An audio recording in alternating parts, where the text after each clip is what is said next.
Magelang, salah satu kota yang terletak di Provinsi Jawa Tengah, Indonesia, berasal dari kisah dikepungnya Kiai Sepanjang oleh prajurit Mataram secara temugelang atau bisa dikatakan rapat berbentuk lingkaran. Kota yang memiliki makanan khas berbagai macam getuk ini juga memiliki tradisi yang masih dilestarikan sampai saat ini. Salah satunya yaitu kegiatan Grebeg Suro yang merupakan kegiatan atau ritual yang dianggap sakral oleh masyarakat Ponorogo, diselenggarakan pada setiap tanggal 1 pada bulan Muharram. Kegiatan tersebut bertujuan untuk melestarikan nilai-nilai luhur yang ada. Untuk selengkapnya silakan saksikan berikut ini. Kanthi menika monggo kita bersani kanthi sekeca lan kula nyuwun kanthi sanget iki pesen saking Kapolsek Magelang Selatan, kita jaga keamanan boten ngremenaken. Saestu kula saking lingkungan ngaturaken gunging panuwun. Samenika badhe dipun aturaken wakilipun saking keluarga juru kunci. Nggih menika Ibu Wahyu. Wedal jawaban kula aturaken sak cekapipun. Sumangga. Matur suwun sanget Bapak RW. Assalamualaikum warahmatullahi wabarakatuh.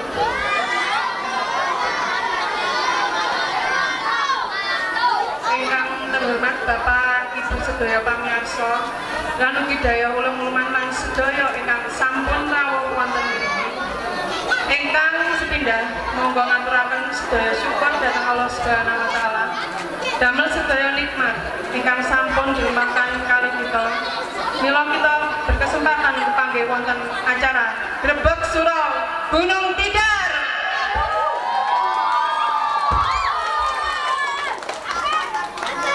Kaping kalih selawat lan salam kita aturaken dhateng Nabi Muhammad sallallahu alaihi wasallam ingkang sampun beto kita tumuju agama Islam. Kaping 3 kula dados nalika acara badhe maosaken acara pepanggihan kita dinten menika. Acara pertama nggih punika tarian Brodut adik-adik kecil perwakilan dari RW 6, RW 7 kalian saking rekan-rekan abdi Gunung Tidar kolaborasi kalian masyarakat RW 6 dan RW 7. Acara kaping kalih nggih punika tarian topeng ireng saking Tunggal Rimba.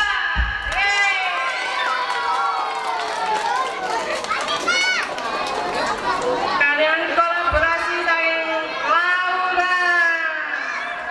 Adik-adik Bapak Ibu sekalian, mangke acara yang formal niku jam 7.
RW berapa Pak? RW 7. Oke. Yang kami hormati Bapak-bapak, Ibu-ibu lingkungan Kelurahan Margersari, RW 6, RW 7, RW 10. Pokoknya di lingkungan Gunung Tidar, Magelang ini yang kami cintai. Pertama-tama marilah kita panjatkan puji syukur kehadirat Allah Tuhan Yang Maha Kuasa, yang mana pada kesempatan siang hari ini kita semuanya diberikan kesehatan jasmani dan rohani, sehingga kita semua dapat berkumpul di tempat ini dalam keadaan sehat walafiat dalam rangka menyambut tahun baru Islam atau Hijriah. Mudah-mudahan dalam kesempatan kegiatan siang hari ini dari awal hingga akhir nanti diberikan kelancaran, dan tentunya kami mohon bantuan kepada warga masyarakat, terutama Bapak Ibu sekalian yang berada di lokasi ini untuk selalu menjaga ketertiban dan keamanan dan ketertiban, agar supaya kegiatan sampai selesai bisa berjalan dengan lancar.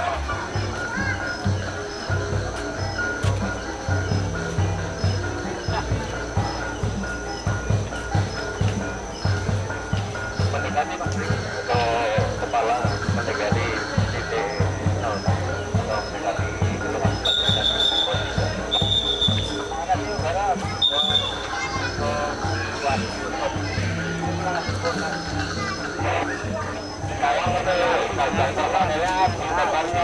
pada jalan ya, barusan dapat info dari pengunjung ada yang beberapa orang pada jalan.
Kene makanya dicek barang ini di sini ya.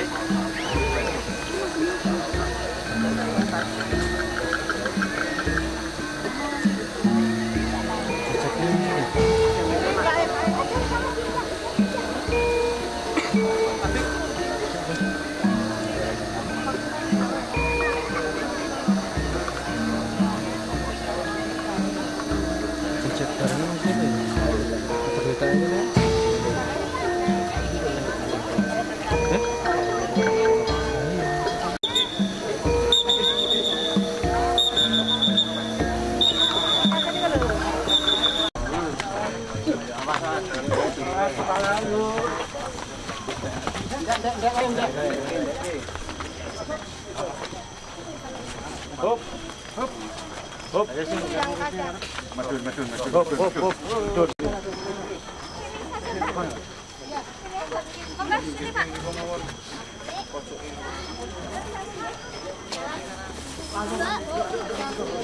Yang bawa tumpeng-tumpeng kebetulan. Mohon sandal di depan, sandal di depan. Tumpeng-tumpeng. Tumpeng-kembang. Tumpeng-tumpeng. Kembang-kembang. Masuk. Nasi masuk. Iya, nasi semua masuk. Nasi Iya, masuk semua. nasi. Kamu kecil masuk sini.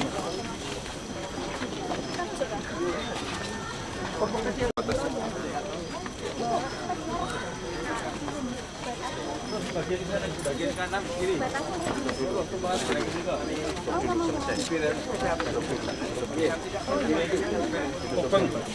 Iya. Sudah kita break biasanya nutup saja. Awas kepala. Mohon sandal dilepas, mohon sandal dilepas.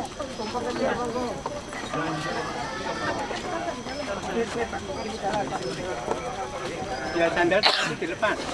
Langsung. Soalnya di luar tahu di Joko. Tahu di luar tumpeng masuk. Tumpengnya tumpeng. Di belakang masih ada tumpeng, ada benang. Gal sudah masuk semua. Namun tahan dulu, ditahan dulu.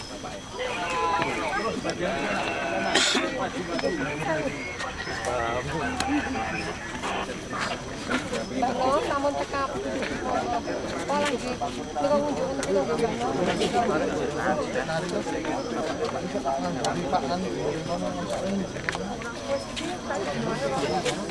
Belum. Ini langsung gurun yang pasti.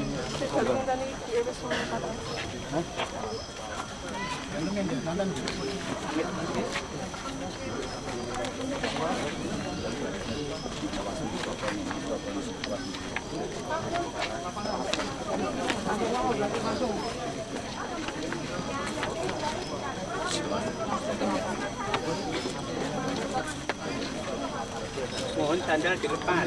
Sandalnya dilepas. Sepatu dilepas. Awas kepala.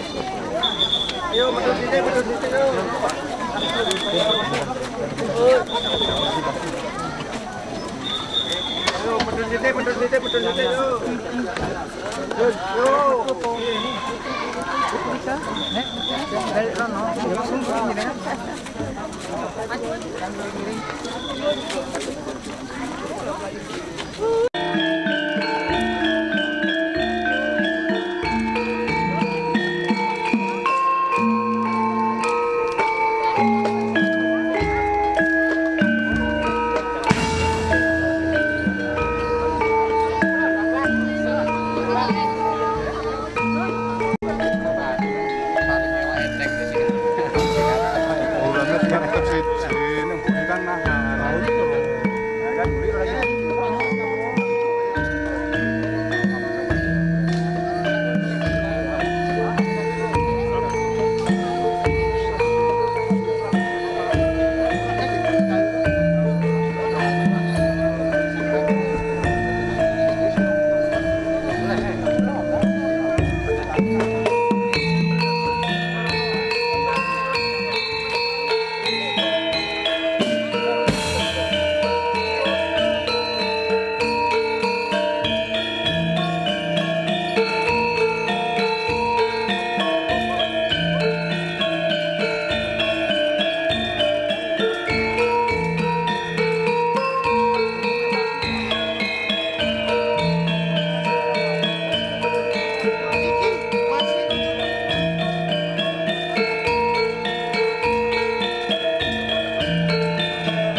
Sukses Pak, sukses.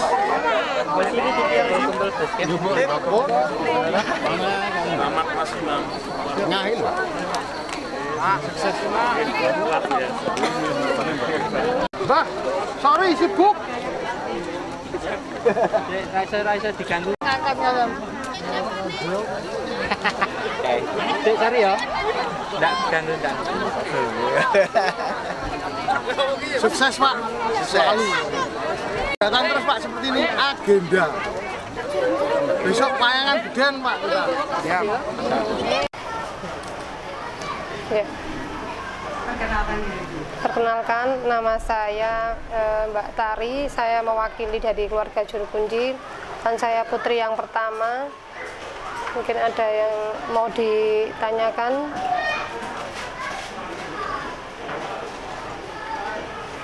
Mungkin yang pertama latar belakang sejarahnya. Oh ya, untuk latar belakang sejarahnya Gunung Tidar itu bisa dibilang gumuk lintang. Pada zaman dahulu diceritakan tanah Jawa itu sebuah tempat yang angker, yang isinya mungkin dibilang jin, dedemit, gendruwo dan sejenisnya. Mungkin orang dulu ingin masuk ke Pulau Jawa itu banyak yang berhasil.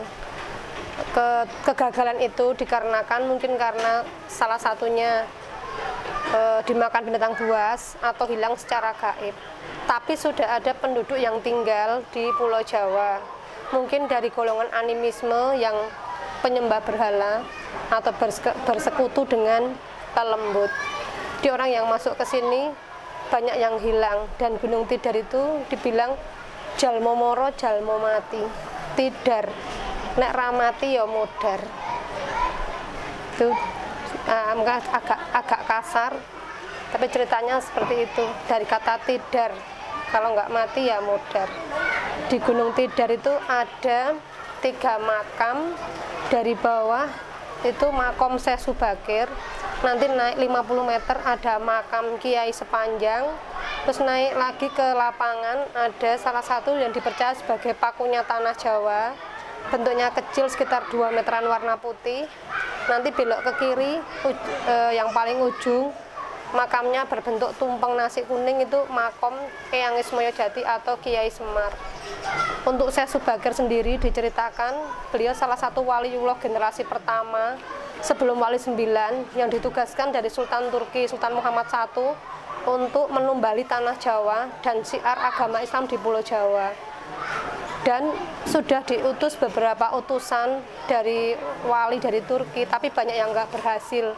Mungkin tidak keberhasilannya susah untuk mengislamkan penduduk di Pulau Jawa, karena mungkin karena angkernya atau kerasnya orang Jawa untuk masuk agama Islam.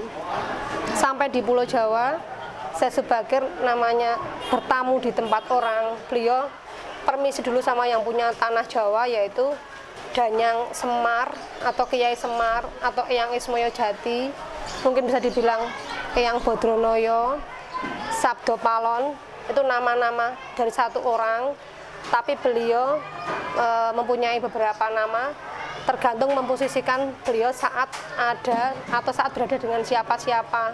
Barangkali mungkin pas tokohnya Sabdo Palon atau Noyo Genggong atau Bodronoyo atau Kiai Semar, itu diposisikan saat beradaptasi dengan masing-masing istilahnya kelompok. Tokoh Semar sendiri di sini atau Eyang Ismoyo Jati itu penguasa tanah Jawa, sang pamomong yang menguasai tanah Jawa, dan beliau juga sebagai penasihat raja-raja senusantara sebelum ada kerajaan Islam datang di Pulau Jawa. Jadi belum ada ajaran Islam, beliau sebagai penasihat raja-raja senusantara juga sebagai penguasa tanah Jawa. Saya Subakir masuk itu kan izin dulu, permisilah masuk ke wilayah orang, permisi dulu untuk istilahnya menyampaikan tujuannya, menyampaikan tujuan bahwa datang ke Pulau Jawa itu membawa tujuan dari Sultan Muhammad I dari Turki untuk siar agama Islam. Yang kedua, ingin menumbali tanah Jawa yang tanah Jawa sangat angker, banyak bencana. Terus nanti saya Subakir juga akan membawa beberapa manusia dari negara keling India untuk tinggal di Pulau Jawa. Sesampainya di sini, mungkin saya Subakir bermusyawarah karena Kiai Semar sedang bertapa di puncak Tidar mungkin ribuan tahun. Jadi beliau lagi bersemedi, mungkin petilasannya juga banyak, tidak cuma di Gunung Tidar untuk Kiai Semar. Mungkin di Jawa Tengah, Jawa Timur, Jawa Barat itu banyak sekali.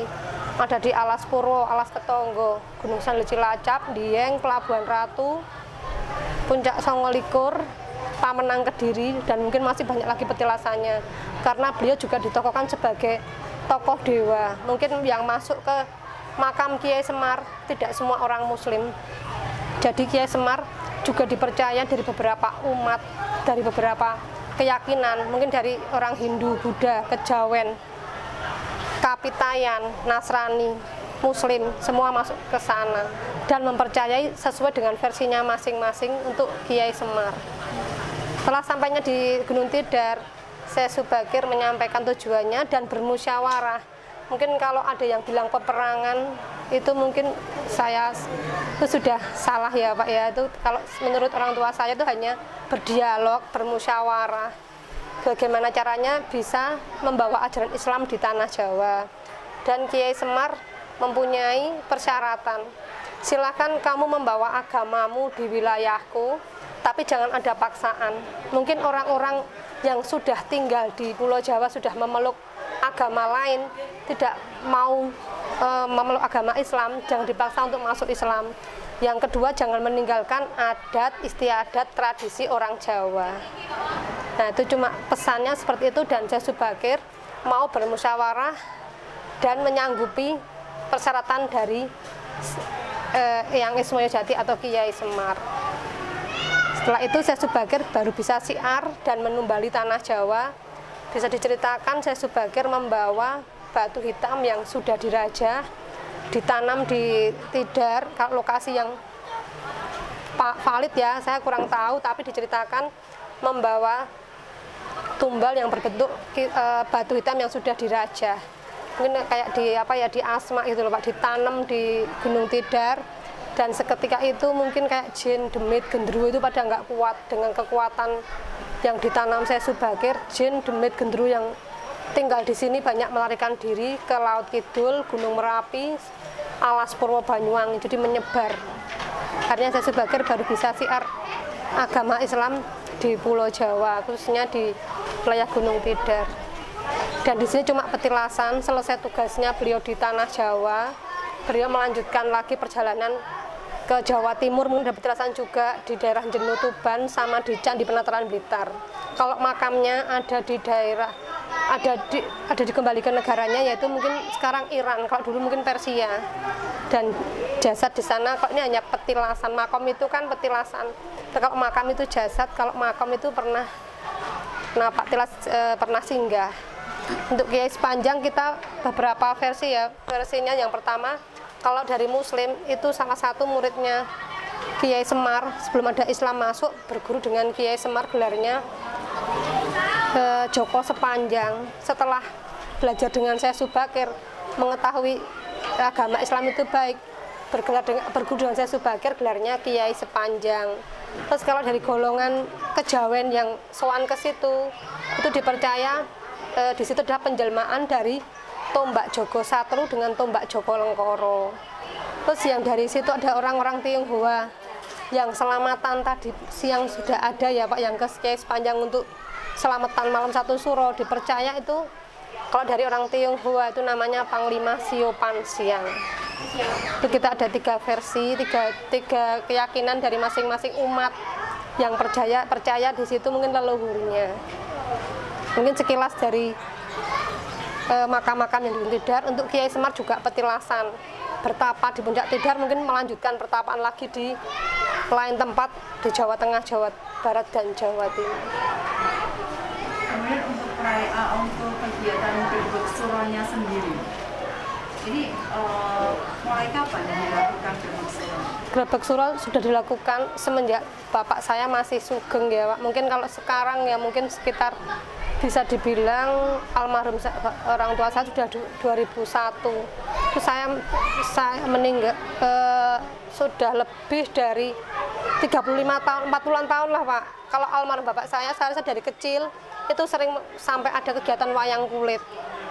Itu kalau almarhum bapak ibu saya tidak bisa untuk mengundang dalang atau kurang pengenalan luas dengan orang banyak. Jadi mungkin bisanya tetap kita ada kegiatan malam 1 suro atau kegiatan apapun yang sudah kita jalani, kayak kegiatan rutin ya Bu, sedekah bumi, terus ruatan, kita sudah ada kegiatan rutin dari semenjak dari almarhum bapak sampai sekarang ibu diteruskan.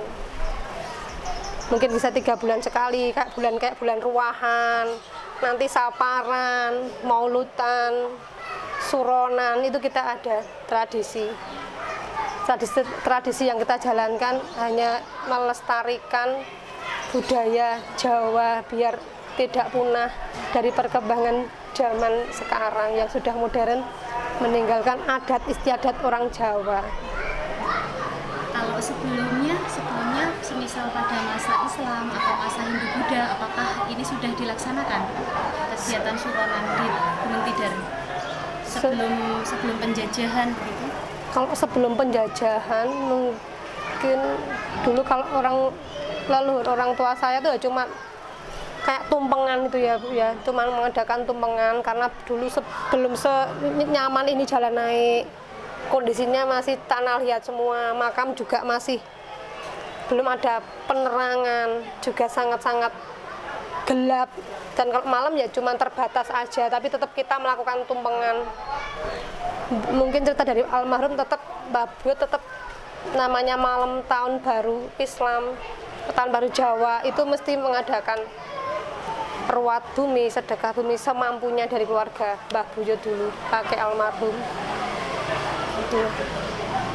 Mungkin dari makna budayanya mungkin bisa dijelaskan, makna kebersamaan masyarakat. Oh iya, makna budayanya tadi yang saya ambil kerukunan warga, menghormati roh nenek. Iya, kami sebagai pelestari sejarah budaya akan mempertahankan tradisi seperti ini agar tidak punah dari perkembangan zaman, dan kami melaksanakan seperti ini agar nilai budaya dari warisan para leluhur atau pepunden yang ada di Gunung Tidar itu tidak punah.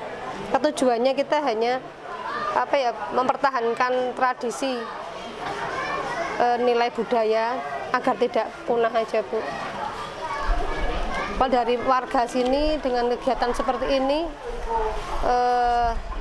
satu, kita nguri-uri pepunden itu minta keberkahan, karena kita tinggal di tempat wali-wali yang diceritakan wali-wali ini sebelum Wali 9 atau dibilang pahlawan Pulau Jawa. mungkin wali 9. Kalau saya Subagir kan eranya wali generasi pertama, sedangkan Kiai Semar itu era di sini ada bertapa sudah sekitar 1100 tahun. Jadi kita anggap kita nggak ada salahnya kita nguri-uri leluhur yang berjasa untuk Pulau Jawa. Mungkin sebelum kemerdekaan RI sudah berjuang untuk Pulau Jawa. Mungkin tanpa ada jasanya beliau, tanah Jawa tidak akan bisa aman ditempati sampai sekarang.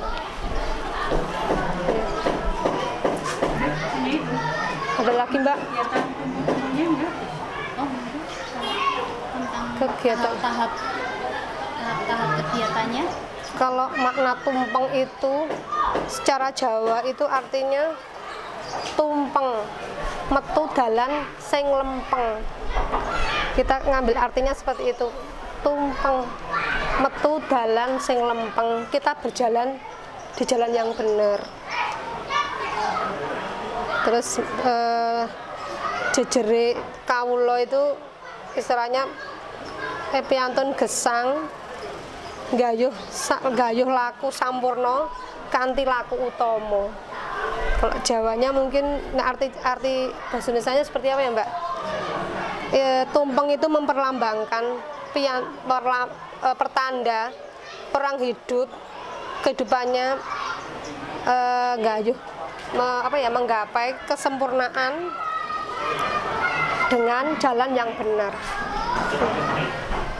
Tumpeng metu jalan sing lempeng. Iya. Mungkin seperti itu. Ya, kalau tumpeng kita nanti banyak nanti bisa sama Ibu ya Mbak. Arti makna tumpeng-tumpeng yang Ibu bikin. Mungkin bisa gitu aja. Oke, sekian dari saya. Mungkin kalau ada kekurangan berbeda versi dari para budayawan, sejarawan atau yang sesepuh, mohon maaf.